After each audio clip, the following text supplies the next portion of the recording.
Oh, it's time. Time to get radical. Viewer discretion is advised.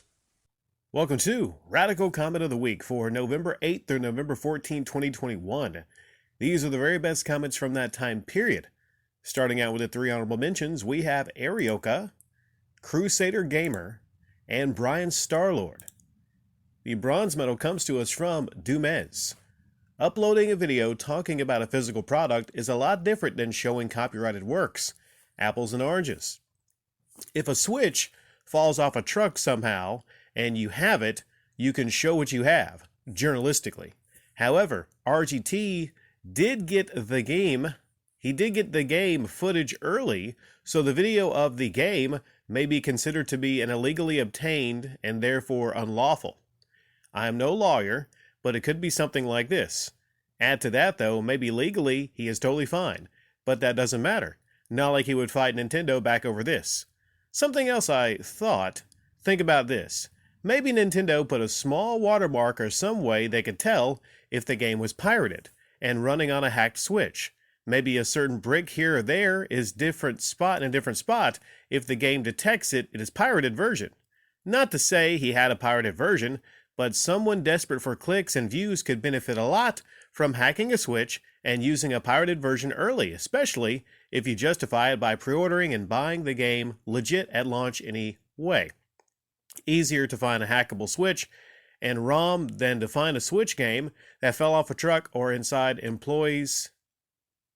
Inside employees? I don't know if you could fit that Switch, that OLED inside employees. Unless it's a female employee, and okay.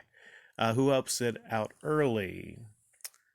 Well, Dumez, right off the bat, this comment has some errors. I mean, in the spelling. But I chose it for bronze mostly because of the substance of it, and it was an interesting comment. But, I don't know. Just kind of tighten up that spelling a little bit, I'll say. But what you're talking about is RGT85. And supposedly how Nintendo was kind of going to go after him because of, Nintendo, the Dread, the Metroid Dread. And you talk about the differences between a copyrighted work and then a physical product. That's a great point. That's a fantastic point, actually, there. Because, he talked about how people were showing off an OLED Switch earlier, and Nintendo didn't really do anything. But the thing is, if you have an OLED Switch and you're showing off the physical product, then really what can Nintendo do, like legally? Okay, holding a console, showing off a console, even, if it's not on, just showing off the actual console, it is plastic. It is not a copyrighted work. You cannot have a console that is a copyrighted work. But when it comes to Metroid Dread, you have some great points. I'm sure they have some software or something to be able to detect if someone is running a pirated version of Dread digitally. So he didn't have a physical copy of Dread, right? It was digital. But yeah, a lot of different possibilities here. But that's just a great point. Great point there, Dumez. Moving along to the silver, we have Sinister Moon. This is what some people mean, including myself, when it comes to being a real game reviewer. Things are different nowadays. You don't have to work for a popular gaming site or anything like that to be a real game reviewer nowadays. You just have to be a person that has actually played the game they are reviewing. Doesn't sound like a lot, but it is when people don't actually play their games anymore. YouTube doesn't reward people for putting forth more effort. Games turned into collectors. There's hardly any actual game talk, only talk of what the games are worth. I've never been impressed by someone's huge collection really. All it tells me is that they know how to spend money. Easy to spot a collector over a gamer. Ask them about some of the games they have in their collection. A gamer will tell you all about the game. A collector will tell you where they bought it, around when they bought it, how much they paid for it, what it's worth now. Hardly anyone wants to see game reviews anymore. They want drama and unboxings for the most part. Or maybe they want streamers so they can pretend that they have played the games too.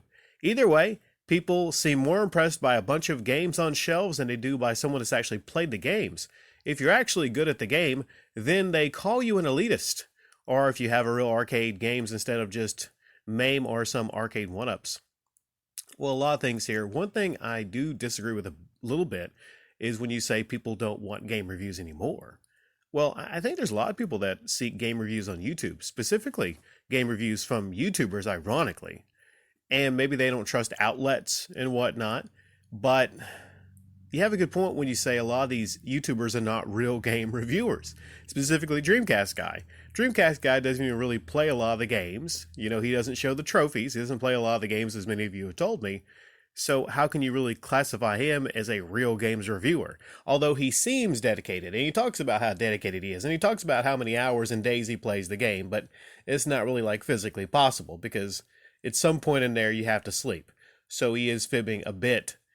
Now, when it comes to game reviews, you know, decades ago, there were magazines, and people would pick up a magazine and they would trust in Chris and Todd and Lisa, and that's all they would have to go on. You know, so the idea is that these people were legitimate game reviewers, e.g., EGM magazine, GamePro magazine, that they were legitimate reviewers. But now there's more reviews out there online, which can be a good and a bad thing. When it comes to the smaller channels that played the games, the ones that probably don't get the games for free, I would trust their opinion over maybe like a Dreamcast Guy. And as far as the collection, how some people are impressed by the collection, well, it comes down to collectors versus game players. There are people that will collect games just for the value or focus on the value, or at times, like Metal Jesus, for instance, they will take a game like Poop Slinger years ago, and they will try to artificially, you know, raise the price of Poop Slinger by talking about it, or, you know, the Bird King game, you know, for their own benefit.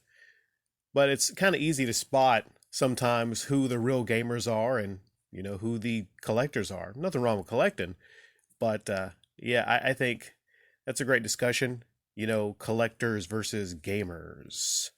All right. Now we get to the gold medal comment, and the thing about this gold medal comment is the person that left the gold medal comment, they have come a long way. So I want to acknowledge that this person has came a long way since they started commenting here. They've gotten better at the craft of commenting. This one, though, still a bit rough around the edges, to be honest. But I think it's worthy of the gold. Hooded Farmer. So what if half the gaming collectors don't play their games? At least they mention and show them on camera, and they say, hey, the game is good, or not a good game. But then later down the road, they still say that the game is still a good game today because their opinion has changed since the past, and you get interested in buying them now instead of when you weren't interested in them in the past. Plus, some older games are cheaper now than they were in the past, and I use some older games are cheaper, but they're also sometimes hard to find more or less. And the thing with Metal Jesus and any other YouTuber that does gaming, they do a little bit of gameplay. It is. Well, sometimes it is his, but others we don't know because, like you say, they don't show them actually playing the game occasionally, but at least they show the gameplay. That's all I care about when it comes to Metal Jesus. He's the exact same as any other gaming YouTuber, shows the game off, shows gameplay, and talks about it for a few minutes, and sometimes almost the whole entire video, and then moves on to his next game or next game accessory.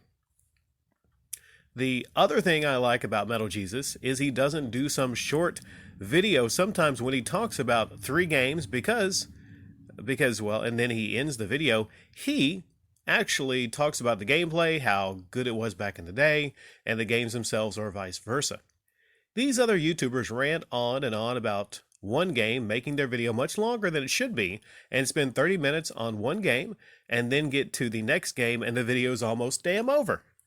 The other thing with other YouTubers, they don't seem to have the same likable, somewhat honest voice or attitude towards games and accessories as Metal Jesus does. Their faces or voices are just unlikable at some times, and their videos are crap at some points, or even within the 30-minute mark. And yes, I'm defending him a little bit here, but I'm right about some of these other YouTubers, whether they're new or old, they've just gotten worse when it comes to displaying or even reviewing games or accessories, and I find myself going more back to Metal Jesus than these others.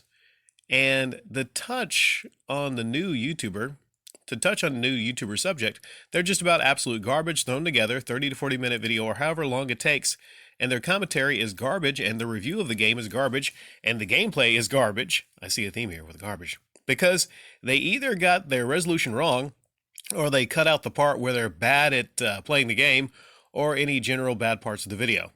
I at least try to leave one bad part in to show that at least I am bad a little bit, but makes my video shorter.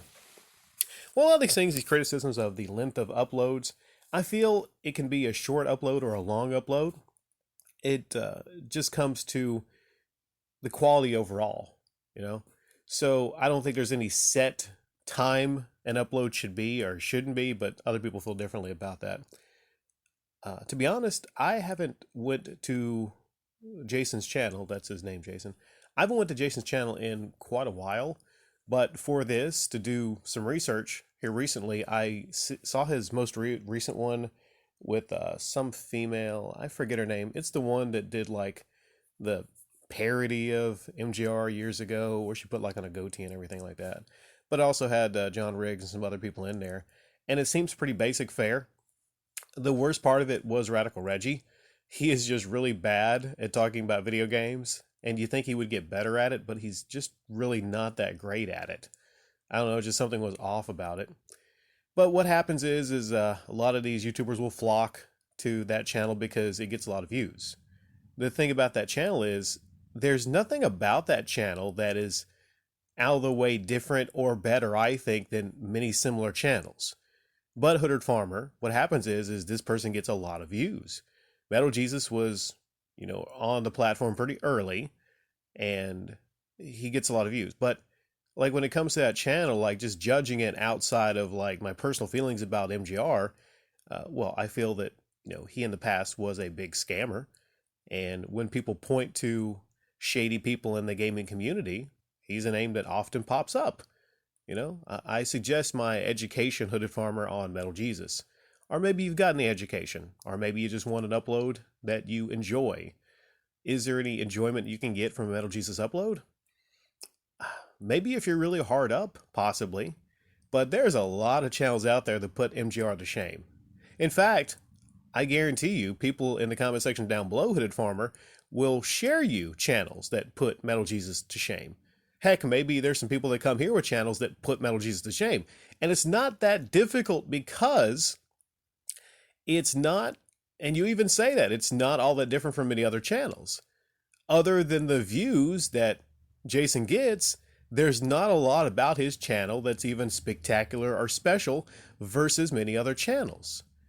Even the editing is not that great. Like what? Are people like really impressed at the cutaways to different people? There's nothing really innovative about that channel. You can point any aspect of that channel out to me and I will gladly give you other examples of better channels. It just, again, comes to the amount of traffic that channel gets. Out of all the channels on YouTube, I think that channel doesn't deserve the traffic it gets, per the quality of the uploads.